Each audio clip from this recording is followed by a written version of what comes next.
charge of sharing. Anyone else that wants to come to Letty to the table?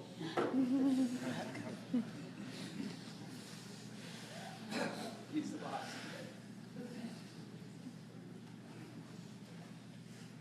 I'll have to correct him on that. We all know that us men at home, we wear the pants, but it's always the wife that picks them out for us.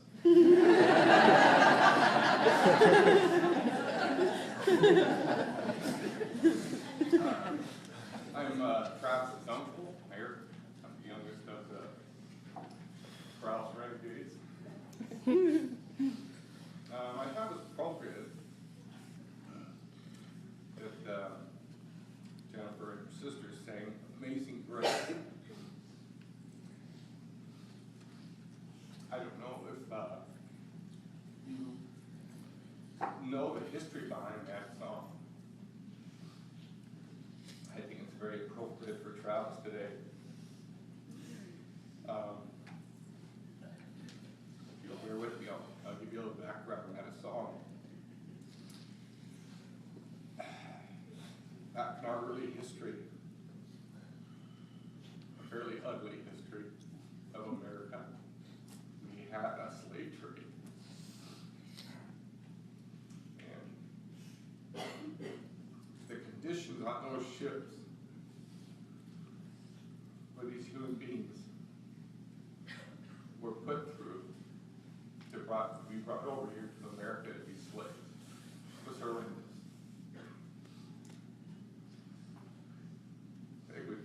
A boat built for maybe 100 would have 400 or 500 of these slaves crammed in underneath, sweltering heat. Months. These passages would take months. And these people would have nothing but maybe a small ration of water and putrid, rotting bread.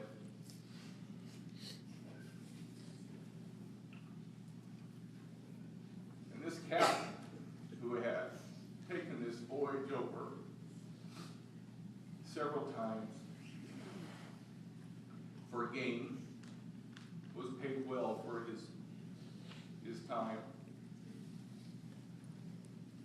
At some point in his life, during one of these voyages,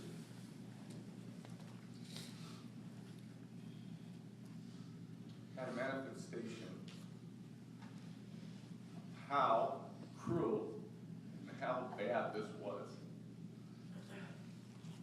And call what you will, but at some point he was born again and realized he could not do this anymore. It felt so bad, and he gave up everything he had, turned over every earthly possession, and worked for the rest of his life for changing that way of thinking during that time. He died a peasant, a minister in the church, but he wrote the words to that song. If you think of those words, the change that came over this man.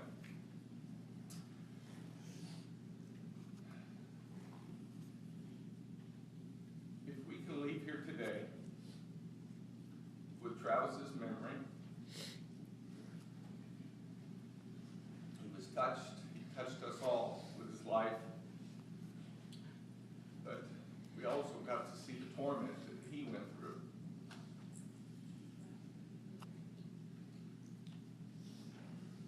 Travis's life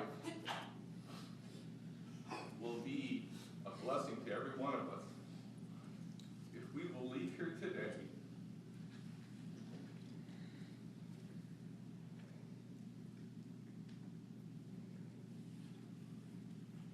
with the thought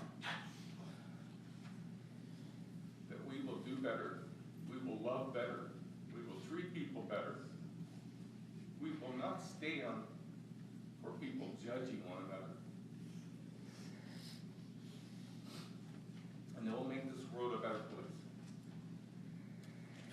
And I think Travis would be happy with that. And I give you those things in the name of Jesus Christ. Amen. Amen.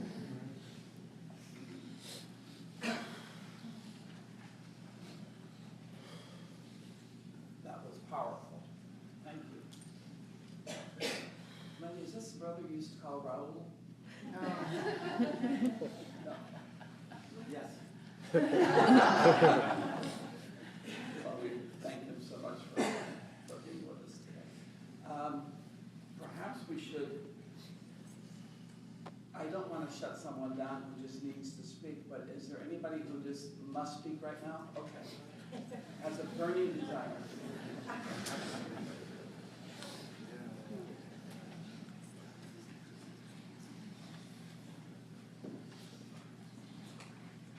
Very few people in this room know me. My wife, Vera, has been a good friend of Jen's. And I think I've been a fairly good friend who hardly knew Travis, but Travis moved me a great deal. I only knew Travis 5 years. All of you in this room probably knew him a hell of a lot longer than I did. There's a bench in front of the Kraus house. When my wife is getting her hair done, I sit on that bench, I read a newspaper, and I smoke a cigar.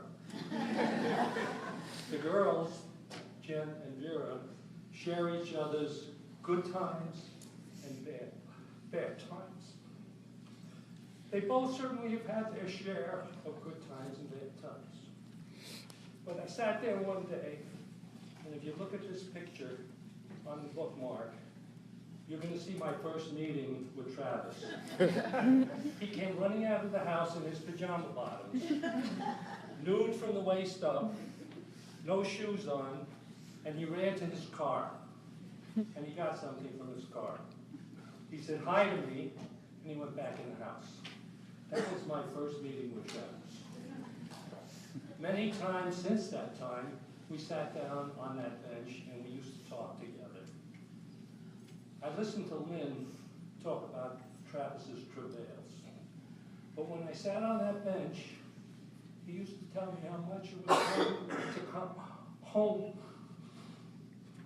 So many people in this world don't have a home. He had a real home. A home that welcomed him whenever he needed to be there. And sometimes he wasn't allowed to come home. And he trusted his parents that they were doing the right thing, because he told me how much he loved his parents. And I said to him, Travis, have you ever told him that you love him? And he says, sometimes. That was his answer. But as quick as he ran in and out of the house that first time in his pajama bottoms, I really was touched by this young man. I know he tried very hard. I heard Jen say that he had a good heart. If you look at that card underneath that bird, the white bird there, that card says Travis had a good heart. I found a poem that I think is going to be very apropos after listening to everybody talk here. It's called In Loving Memory, and it is anonymous. God saw you were getting tired when a cure was not to be. So he closed his arms around you and whispered, come to me.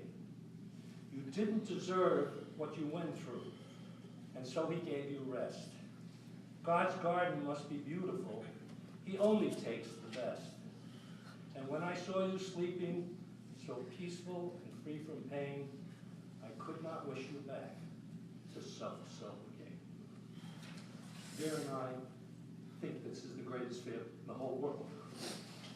Thank you.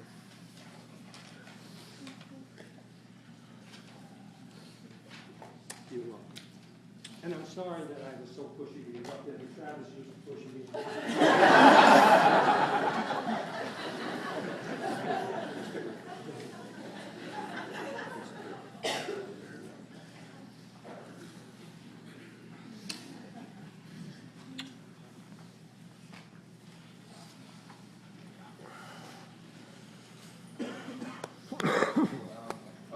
everyone. I'm Curtis Lindsay. Trav is my best friend, and I just want everybody to know here that Trav is the most loyal person, I think, not just to me, but to all of our friends, and it shows here today. But what I really want to focus on is Lynn. Trav always told me how much he loved you, and he always wanted to be a better person for you. And every time you were going through a hard time, that's what came up. And I know you and him had a struggle at times, but he always wanted to know you to know that he loved you more than anything. Trav allowed all of us to be vulnerable. 6'4", 220. I don't know if he knew what to do with those feelings with that big heart, because I mean, a small guy like me, you know, I don't know, he's kind of overwhelming at times. But Trav and I and all of our friends and his family shared many memories.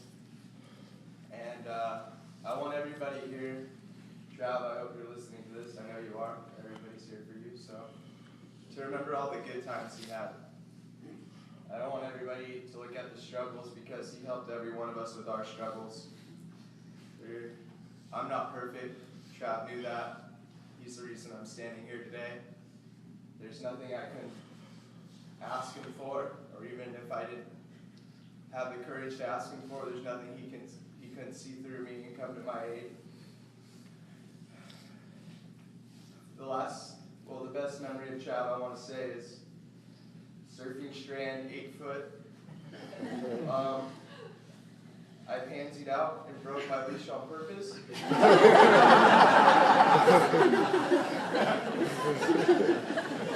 Now everybody knows that lie. But while I was out there and I paddled past Trav, he caught this barrel and he was shoulder deep in it.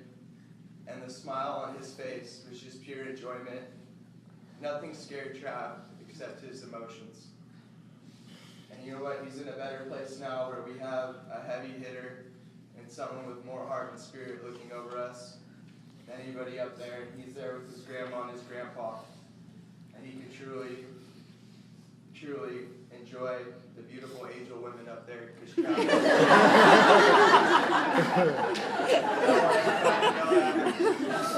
probably lifting weights, getting chiseled. So when we get up there, we get to see the real Trav. But the most important thing is, I want you to know, Lynn, Trav loved you more than anything. He looked up to you. Jennifer, obviously, beautiful son. You and Megan, the most beautiful women in the world to him. Dustin couldn't have been a better brother. And he treated us all like brothers, and that's what I want everybody to know. But remember the good times with Trav. And that was over 20 years. And may you rest in peace. And that's all I have to say, so thank you.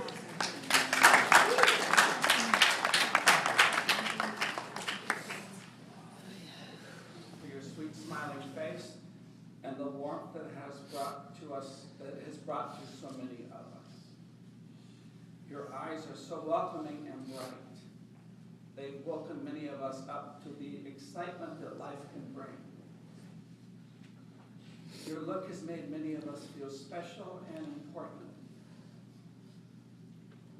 That voice of innocence, at the same time mischievous, which spoke what you were feeling and challenged us to understand you from within and not just from without. Thank you for revealing yourself to us and for such great honesty. Such ears you had to listen, usually open, waiting to find out what we had to say to you.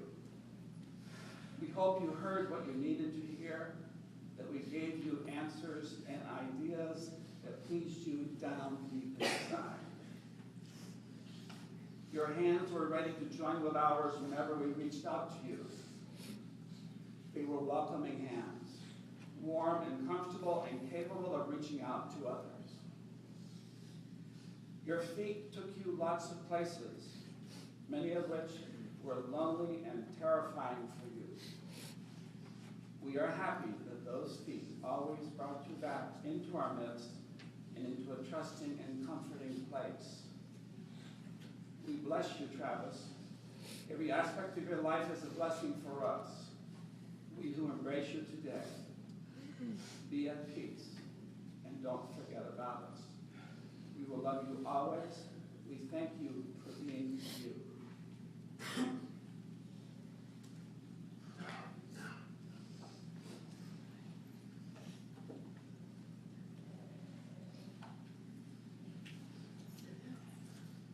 After our service this morning, there will be a reception at Lynn and Jennifer's house. And during the final song this morning, you're welcome to move about and to come up and to hug and kiss and hold together and to view Travis's pictures and to be a family together. So it's totally informal once the music starts.